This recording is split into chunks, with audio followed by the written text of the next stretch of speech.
It's Alison here.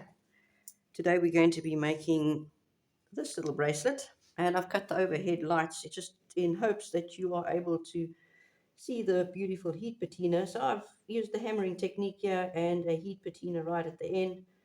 It's really difficult to photograph copper.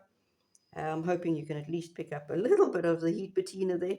Anyway, as I said, we are making this one, and if you do wish to tap along, this is what you're going to be needing. So a really small diameter little piece of pipe. It's 6.5 millimeters. It's difficult to hit a pattern into this. It's a nice scraggly little piece of 16 gauge copper wire. The scragglier the better. Something to measure your cuff length with. A couple of hammers, punches, tapping tools. If you've got an anvil, a blowtorch, or a little micro torch will do the job as well. Something to cut your pipe. File, sandpaper, buffing pad, polishing pad. So if you do wish to tap along with me, let's take that little piece of pipe and that little piece of wire and make that. Your wire, all you do is, let's make it scragglier. Just wrap it all higgledy-pickledy and around your pipe like that. Pull it off and sort of work hard on it at the same time. We'd like it nice and hard.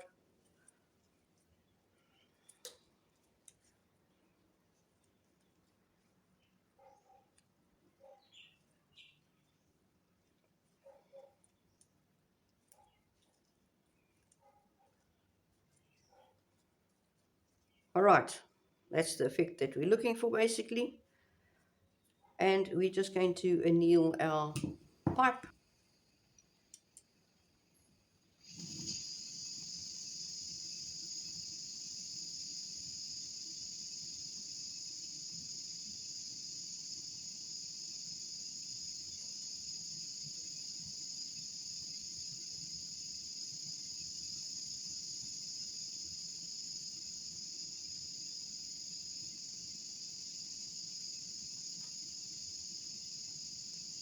These old aircon pipes, that's the refrigerant burning off.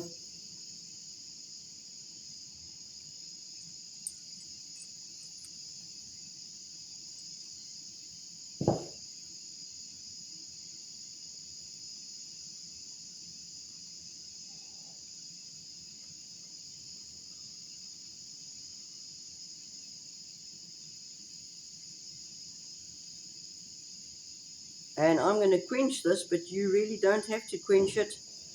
I'm just doing it so it is appealing to the viewers. You must be able to see what I'm doing, and a nice clean piece of copper is going to be much better. Okay, for those that are interested, I just had this in vinegar and salt, and then I just cleaned it off with a little bit of washing liquid. All right, so we are going to be putting this wire in this little piece of pipe. So trim your one end off, and we want it not to go through all the way. We want it probably about that far away, because we've got to finish this cuff end off, and we don't want that piece of wire sticking through there. Okay, trim that one off.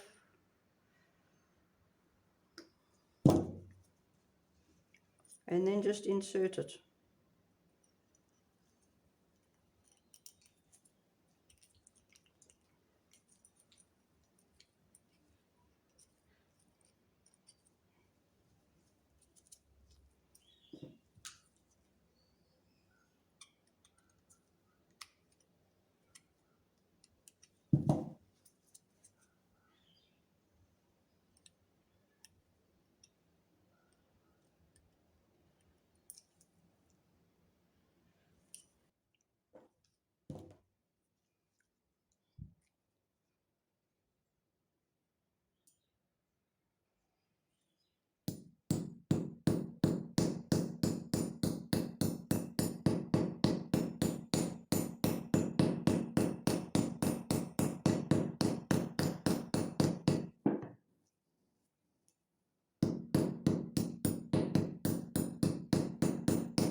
Okay, you don't want to hammer it too much. You want to just be able to see that pattern of the wire coming through so you can follow it. And then all you do is you start knocking it out. And be careful not to flatten the copper wire inside there.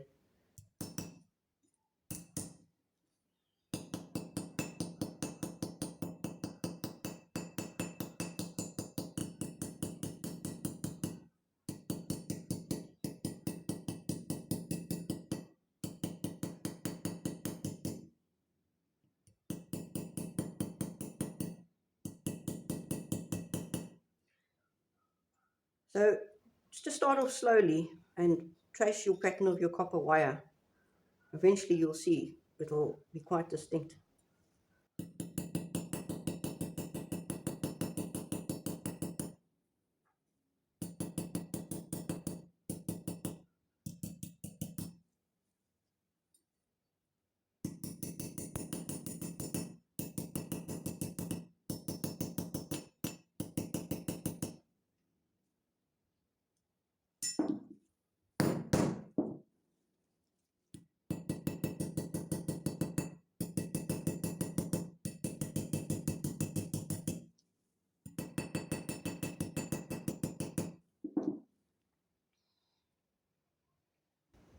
So I've been chased outside. My dog says I'm making too much noise.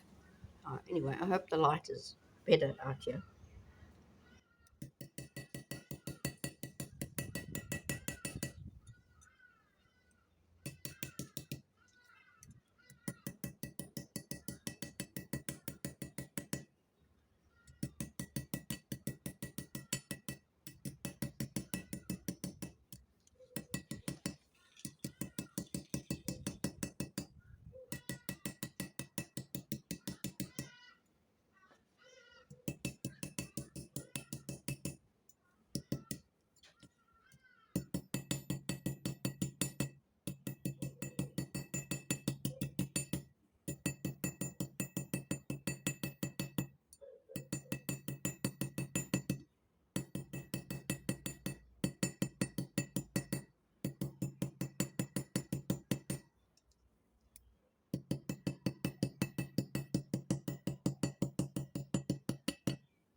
I'm using a little hammer that I ground round solely for the purpose of hammering different techniques.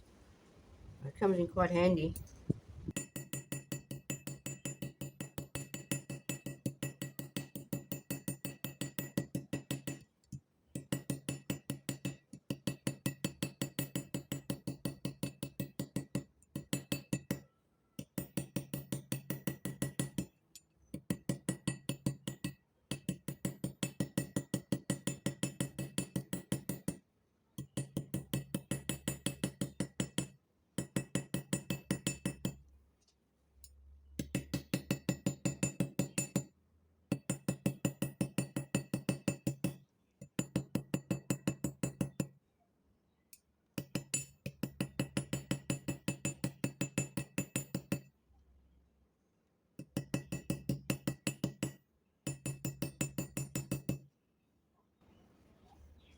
Okay, it's time to anneal. Flatten that.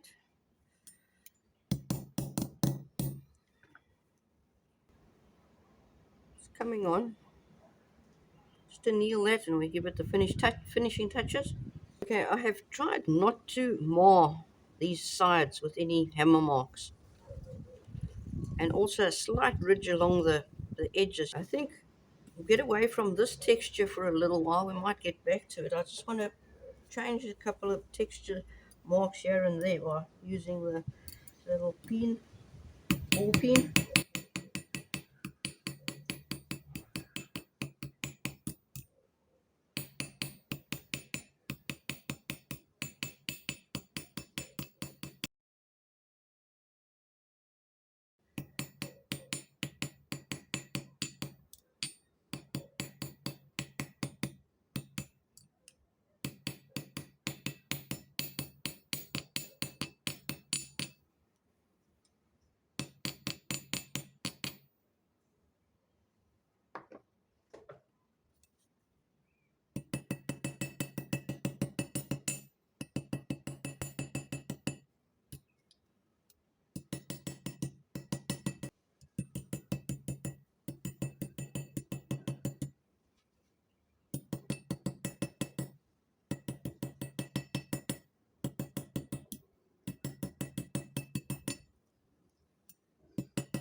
And you can go deeper. You can really get in there and punch out your cavities, make them more defined. I personally like this sort of effect. So that is entirely up to you.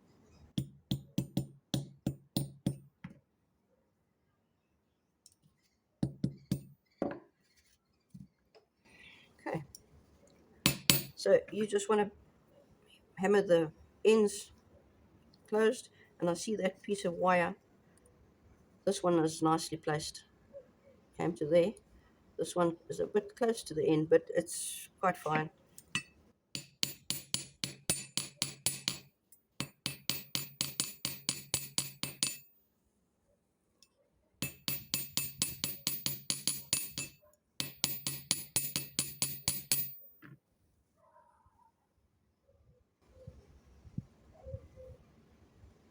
Okay, we're going to file them, file our cuff ends. Oh, I'll just go over here briefly with a little bit of fine sandpaper. I don't want to sand any of the texture away. Just in case there's any little sharp edges, I just want to finish that off a little bit.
Gonna leave the back just like it is.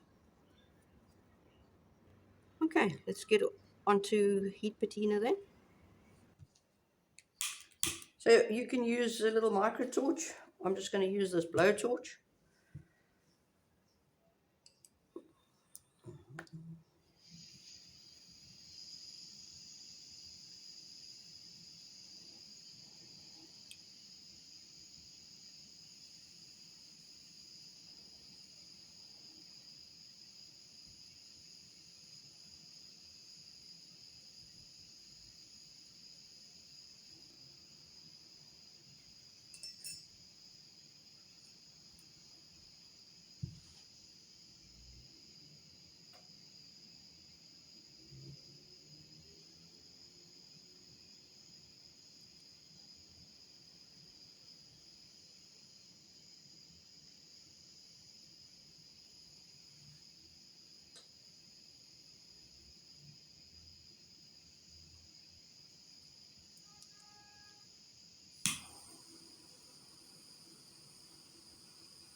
If you want deeper colors, let that cool down completely and do the whole process again.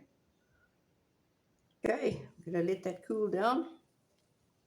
If you wanted to be very, very precise, you get a finer little micro torch and they can actually paint in different sections with that flame. It's absolutely amazing. But for this right now, I'm quite happy with it. If the colors do dull too much now, I will repeat the process. Colors, I've got a bit of blue and purple and pink and yellow and colors of the rainbow in there. So all I'm going to do is I'm going to take some very fine sandpaper and just slightly buff it.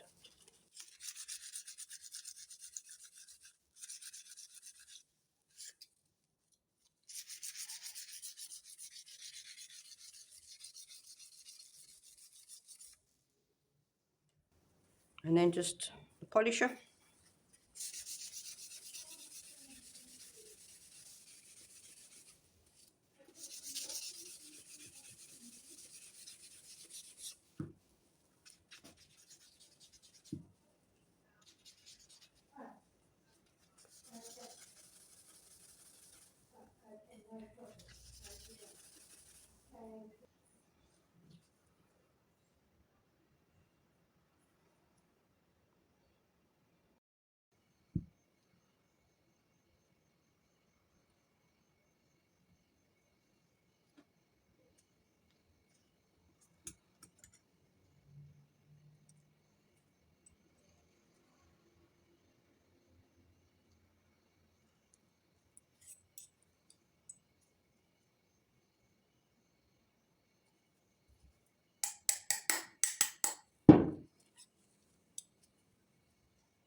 Okay, just some variations. So you could have just left it with the heat patina. You did not have to sand the raised areas.